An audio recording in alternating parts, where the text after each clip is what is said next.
High and hello. सकाळचे 4:30 वाजलेत आणि मी पोहोचलीये पुणे एअरपोर्टला. एअरपोर्टचं रेनोव्हेशन झाल्यानंतर मी पहिल्यांदाच आलेली आहे. इकडे सगळीकडे मराठी कल्चरला धरून काही गोष्टी छान त्यांनी सजवल्या आहेत.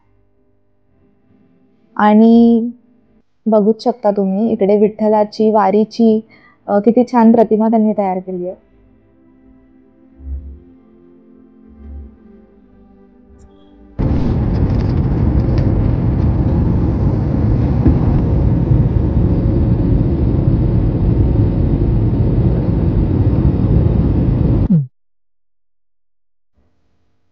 पुण्यावरून प्लेन टेक ऑफ झाल्यानंतर थोड्याच वेळात सनराईज झाला आणि व्ह्यू खरंच खूप ब्युटिफुल होता. बघतच राहावंसं वाटत होतं.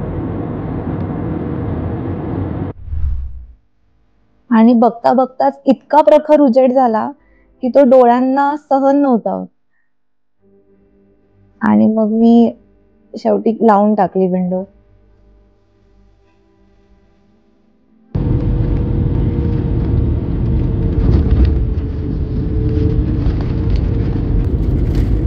आणि आम्ही लँड झालो बँगलोर एअरपोर्टला. आणि तिथे पोहोचल्यानंतर एक मजेशीर गोष्ट दिसली, ती म्हणजे एक ATM ची टपरी. अक्षरशः टपरी वाटते ना. आणि हे एक्झिट गेट आहे बँगलोर एअरपोर्टचं. इकडे बरेचसे कॅफेज आणि छान छान शॉप्स होते. हाय, बँगलोरला फायनली लँड झालो आहे and we have started with our trip. आम्ही आता टुवर्ड्स हॉटेल चाललो आहे एअरपोर्टवरून आणि KSRTCची बस सर्विस आहे, so we are preferring that.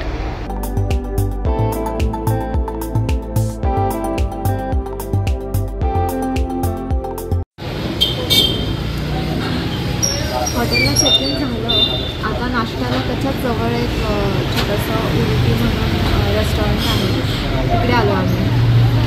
आणि south Indian special famous idli vada try करणार आहे.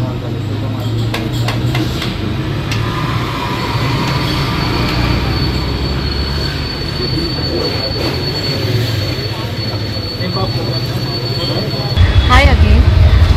तर हॉटेलवर चेक इन झालं, ब्रेकफास्ट झाला आणि आम्ही आता निघालो आहोत सफारीसाठी बाणेरगट्टा नॅशनल पार्क. व्हिडिओ होता.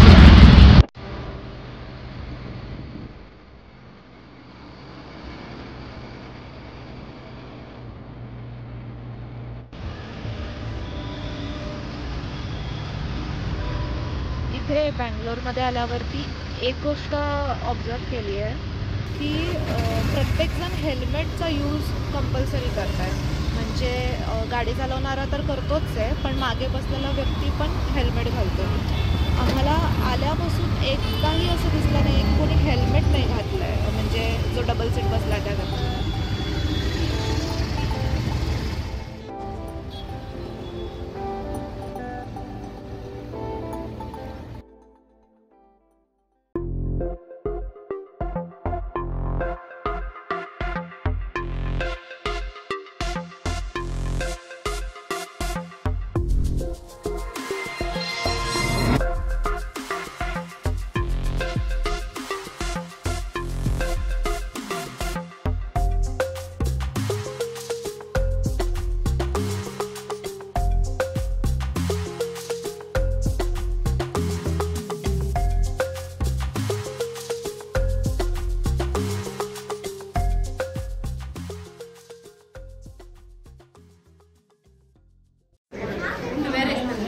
सो हाय, आम्ही आत्ता बाणेरगट्टा नॅशनल पार्कला आलो आहोत आणि इकडे आम्ही 2 वाजताचा स्लॉट बुक केला आहे याच्यासाठी, सफारीसाठी.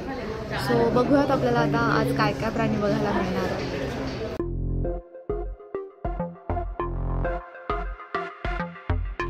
इथे 2 टाईपचे व्हेकल्सची सर्व्हिस आहे. एक आहे सफारी जीप आणि एक आहे बस. तर आम्ही बस केली होती.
सफारी आत्ताच झाली आमची, खूप मजा आली. हाफ एन आवरची सफारी होती, एकदम शॉर्ट सफारी आहे. मी तर रिकमेंड करेल की सगळ्यांनी ट्राय करा इकडे आल्यावरती. आणि आम्हाला सगळे प्राणी दिसले, लायन दिसला, लायनस दिसली आणि खूप जवळून दिसले आणि खूप खूप छान रिलॅक्स त्यांच्या रुटीनमध्ये होते. पण ॲक्च्युली आम्ही दुपारी सफारी केली आहे ना 2 वाजता, so this is not the correct time to safari, कारण की सगळे खूप लेझी मोडमध्ये असतात. मोस्टली सफारी सकाळी केली तर सगळे प्राणी खूप ॲक्टिव्ह आपल्याला बघायला मिळतात आणि जास्ती चान्सेस आहेत प्राणी दिसायचे. तर आम्हाला पण सगळे ऑलमोस्ट सगळे प्राणी दिसले, मजा आली. आणि आता आफ्टर सफारी मस्त.